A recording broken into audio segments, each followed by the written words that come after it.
Hello friends, आज हम discuss करेंगे कि जो सिपोई फार्मा का जो फिजिकल कंडक्ट हुआ था रानीखेत में, उत्तराखंड एंड उत्तर प्रदेश का जो कंबाइन हुआ था, उसमें जो फिजिकल के दौरान जो आर्मी की तरफ से हम जो सिपोई फार्मा के जो कैंडिडेट थे उनका फिजिकल के लिए क्या क्या फैसिलिटी वहाँ पर प्रोवाइड कराई गई थी, किस तरीके से हमारे साथ बिहेव किया गया था, किस तरीके से वहाँ पर फैसिलिटी का मेंटेन किया गया था, सारा कुछ डिस्कस करेंगे। वीडियो के अंत तक बनी रहिए। रानीखेत में पहुँचने के बाद में सबसे पहले हमने आर्मी के बेस कैंप का विजिट किया, जहाँ पर हमारा फिजिकल होना था। तो हमने वहाँ पर जैसे ही विजिट किया तो वहाँ पर बाहर हमको फ़ौजी मिले। फ़ौजियों ने हमें एंट्री से करने से मना कर दिया कि आप ग्राउंड को नहीं देख सकते हैं अंदर बेस कैंप में जा कर के। तो उन्होंने एंट्री के लिए मना कर दिया। तो हंसी मजाक में ही हमने कुछ उनसे बातें पूछी कि सर किस तरीके की टाइमिंग दे रहे हैं, किस तरीके से आप दौड़ाएंगे। बारिश का मौसम था तो बारिश के बारे में भी क्वेश्चन किए।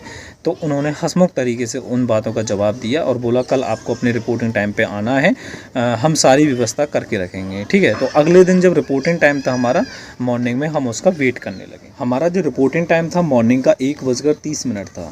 जैसे ही 1:30 हुआ मॉर्निंग का, तो सारे जो कैंडिडेट थे जिनका भी फिजिकल होना था सभी एक साथ लेटे हुए थे। तो उनमें से कुछ ग्रुप जो भी है वो आर्मी के बेस कैंप पर विजिट किया। एंट्री गेट पर वहाँ पर संतरी लगे हुए थे, तो वहाँ पर उन्होंने अपने रिपोर्टिंग टाइम पर रिपोर्टिंग की। तो उन्होंने रिपोर्टिंग टाइम पर रिपोर्टिंग नहीं ली। उन्होंने बताया कि अंदर जाकर के इन्फॉर्मेशन लेनी पड़ेगी। अंदर जाकर जैसे ही उन्होंने इन्फॉर्मेशन ली तो उन्होंने रिपोर्टिंग टाइम जो है बदल दिया। उन्होंने बोला मॉर्निंग के 5 बजे आपका रिपोर्टिंग टाइम रहेगा, आपको अब जाना पड़ेगा। हमारा जो रिपोर्टिंग टाइम था उन्होंने इसलिए चेंज किया क्योंकि वहाँ पर क्या है कि हमारा लास्ट फिजिकल होना था, और वो भी सिपोई फार्मा का। क्योंकि वहाँ पर क्या है कि यूपी एंड यूके का जो सिपोई फार्मा का जो फिजिकल होना था उसमें बहुत ही कम बच्चे थे, क्योंकि उसमें जो टोटल कैंडिडेट थे वो 85 कैंडिडेट थे। तो उन्होंने क्या किया कि जो इनका फिजिकल होना है वो मे बी एटलीस्ट आधा घंटा 1 घंटे में हो जाएगा। तो इसलिए उन्होंने हमारा जो है रिपोर्टिंग टाइम चेंज कर दिया। आपको अपने रिपोर्टिंग टाइम पर ही जाना है। आप ये ना सोचें कि हमारा भी रिपोर्टिंग टाइम 5 बजे हो, तो आपको अपने रिपोर्टिंग टाइम पे विजिट करना है। वो आपकी रिक्रूटमेंट ऑफिस पे डिपेंड करता है वो कितने बजे आपकी रिपोर्टिंग लेते हैं। जैसे ही हम अपने रिपोर्टिंग टाइम पर अपना जो रिक्रूटमेंट ऑफिस था वहाँ पर पहुँचे, एंट्री गेट पर हम सभी को रोका गया। सभी को थोड़ी देर के लिए इसलिए रोका गया था कि ताकि सारे कैंडिडेट एकत्र हो जाएँ। और अंदर से 2 फौजी आते हैं और वो हम सभी को एक स्ट्रिक्ट इंस्ट्रक्शंस देते हैं। बोलते हैं कि अपना जो भी मोबाइल फ़ोन है वो सभी अपना स्विच ऑफ कर लें। आर्मी के बेस कैंप के अंदर यदि किसी का फ़ोन बजा तो उसके साथ उचित कार्रवाई की जाएगी। वो आप भी जानते हैं कि आर्मी किस तरीके से कार्रवाई करती है। और उन्होंने इंस्ट्रक्शन दिया कि आप अपना एडमिट कार्ड के साथ में अपना एक फ़ोटो एडमिट कार्ड पर पेस्ट करने के लिए, उसके साथ साथ में अपना जो भी है आइडेंटिटी प्रूफ ओरिजिनल, उसके साथ में 10th का जो मार्कशीट होता है वो भी ओरिजिनल, 12th का सर्टिफिकेट भी आप निकाल के रख लें। यदि आपको कोई शक होता है तो आपका 12th का सर्टिफिकेट भी देख सकते हैं। ये डॉक्यूमेंट आपको एंट्री के टाइम अपने निकालने हैं। उसके बाद में आपको अंदर की तरफ एंट्री करने देते हैं और अंदर आपको एक सीक्वेंस तरीके से रॉ में बिठाया जाता है। वहाँ पर आपके कुछ जैसे ही हम एंट्री गेट के अंदर जहाँ पर हमको बिठाया गया था, वहाँ पर थोड़ी देर बाद आर्मी के जो हाई रैंक के जो ऑफिसर्स होते हैं उनका आना स्टार्ट हो गया था, जो हमारे डॉक्यूमेंट को वेरीफाई करेंगे। तो हमसे उन्होंने भी बोला था, स्ट्रिक्टली बोला था, आर्मी के डिसिप्लिन को तोड़ना नहीं है, अदरवाइज़ आपके साथ जो है उचित कार्रवाई की जाएगी और आप अच्छे तरीके से, जिस तरीके से बोला जाए उस तरीके से आपको यहाँ पर रहना है। उसके बाद में हमसे उन्होंने भी जो डॉक्यूमेंट हमने बताए थे एंट्री गेट पर, वही डॉक्यूमेंट उन्होंने बताए थे कि इन डॉक्यूमेंटों को अपने हाथ में रख लें। और उसके बाद में सीरियल वाइज उन्होंने अपना जो डॉक्यूमेंट वेरिफिकेशन का काम था, किसी से नाम पूछते हैं, किसी का फादर नेम पूछते हैं, किसी का अपना एड्रेस पूछते हैं, किसी का, तो इस तरीके से उन्होंने आइडेंटिफाई किया। जो आर्मी के जो ऑफिसर्स होते हैं जो हमको आइडेंटिफाई करते हैं, आइडेंटिफाई करने के बाद में दूसरी बैच की तरफ हमको ट्रांसफ़र कर देते हैं। वहाँ पर एक कंप्यूटर भी होता है, सिस्टम होता है, वहाँ से हमको अपना रोल नंबर देखा जाता है, एडमिट कार्ड देखा जाता है, स्कैन किया जाता है। स्कैन करने के बाद में वो वहाँ से 2 फौजी नेक्स्ट लेवल पे होते हैं, वो हमारा जो है चेक करते हैं जेब को और हमसे बोलते हैं कि अपना जो कड़ा है वो अपना उतार दें, हाथ में घड़ी हो, इस तरीके का जो सामान होता है हमारा डिजिटली, उसको हमको उतारने को बोलते हैं, बैग में रखने को बोलते हैं। उसके बाद में वो आगे हमको एंट्री दे देते हैं। धीरे धीरे करके उन्होंने हमको आगे की तरफ बढ़ाया और वहाँ पर जो भी फौजी मिला तो वो यही बात बोलता था कि भाई आर्मी के अंदर जब भी आपको बोला जा रहा है आगे को, तो आपको दौड़ के चलना है, आराम से कभी नहीं चलना है। ये हम आपको भी स्पेशल इंस्ट्रक्शन दे रहे हैं। यदि आपका फिजिकल है तो आपको क्या करना है, आपको आर्मी बेस कैंप में भागते चलना है, ना कि आराम से टहलना है। उसके बाद में हमको एक जो कैंप लगा हुआ था तंबू, उसमें 2 फौजी थे, तो वहाँ पर बोला गया कि आपके बैग में यदि कोई मेडिसिन है तो आप यहाँ पर रख दीजिए, अदरवाइज आपको अगर आपके पास में कोई मेडिसिन मिलती है तो आपके साथ में कार्रवाई की जाएगी। इस तरीके से उन्होंने हमको स्ट्रिक्टली धमकाया। उसके बाद में क्या है कि आगे की तरफ बढ़ाया। अंदर जा कर के एक बटालियन मिलती है, वो हमको सीक्वेंस वाइज बैठाती है और हमसे बोलती है कि आप फिजिकल के लिए रेडी हो जाइए। जैसे ही अंदर से इन्फॉर्मेशन मिलेगी आपको ग्राउंड में उतार दिया जाएगा। जो बटालियन हमको इंस्ट्रक्शन दे रही थी कि आपको फाइनली आपको ग्राउंड में उतारा जाएगा, तो उन्होंने स्पेशली हमको बोला था कि जैसे ही आपको ग्राउंड में जाना है तो आपको भागते जाना है, किसी भी तरीके से आपको आराम से नहीं जाना है, अदरवाइज आपके साथ में कार्रवाई की जा सकती है। तो हमको एक साथ हमको अंदर से जैसे इन्फॉर्मेशन मिली ग्राउंड की तरफ से, तो हमको ग्राउंड में दौड़ाया गया, अंदर ग्राउंड में भेज दिया गया। और वहाँ पर क्या है कि जो बटालियन थी फिजिकल स्टैंडर्ड कराने के लिए, उन्होंने स्पेशल इंस्ट्रक्शंस दिया कि बैग को रख दें और जिस तरीके से आप पर दौड़ा जाए उस तरीके से आप दौड़ें, और अपने साथ लेकर के एडमिट कार्ड को अपने साथ लेकर के दौड़ना है, किसी को भी, ठीक है। तो सभी से बोला गया कि अपना एडमिट कार्ड अपने साथ लेकर के दौड़ना है। हम सभी ग्राउंड के अंदर बैठे हुए थे और जैसे ही बाहर से इंफॉर्मेशन आती है कि इन सभी को बाहर भेजा जाए, तो बाहर जैसे ही हमको भेजा गया तो सभी से बोला गया डिसिप्लिन तरीके से सीक्वेंस वाइज सीरियल वाइज लग जाइएगा। इसी तरीके से हम सीरियल वाइज लग गए, वहाँ पर बिठाया गया। और जैसे ही हाई रैंक का एक ऑफिसर कर्नल रैंक का, तो वो आया, थोड़ी देर बाद में हमसे इंस्ट्रक्शन दिया गया कि आपको अच्छे तरीके से भागना है, किसी को ग्रुप में नहीं भागना है, आपको एक दूसरे को काटना है। इस तरीके से इन्फॉर्मेशन दी गई। ग्राउंड में कहीं पर कीच हुई थी तो वहाँ पर इस तरीके से भी इन्फॉर्मेशन दे रहे कि आपको वहाँ पर अलर्ट रहना है, किसी का पैर ना फिसले, आपको जिस तरीके से आपसे दौड़ा जाए उस तरीके से आप दौड़ सकते हैं।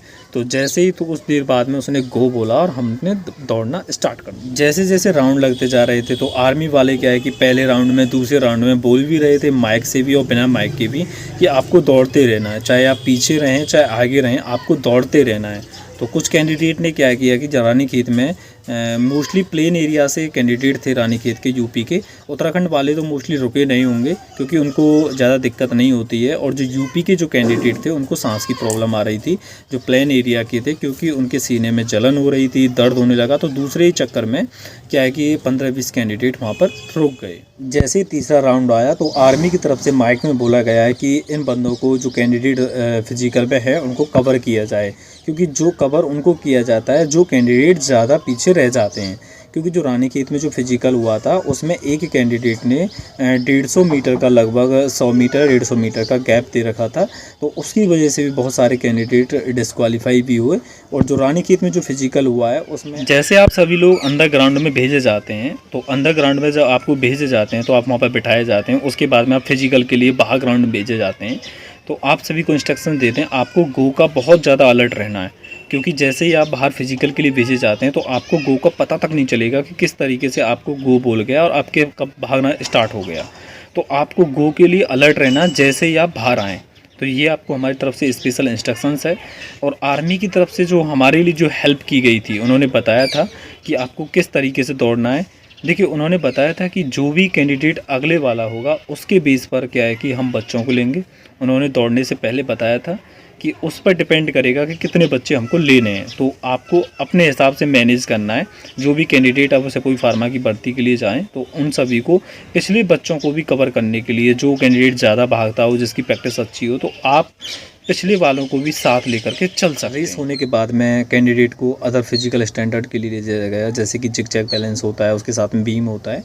बीम में तो मोस्टली कैंडिडेट, जैसे कि 8 या 10 कैंडिडेट पे तो बीम भी नहीं लगा था, तो उनको भी क्वालिफाई किया गया था, क्योंकि उनको पता था कि जो सिपोही फार्मा के जो कैंडिडेट होते हैं उनकी जो प्रैक्टिस थी वो अच्छी नहीं थी।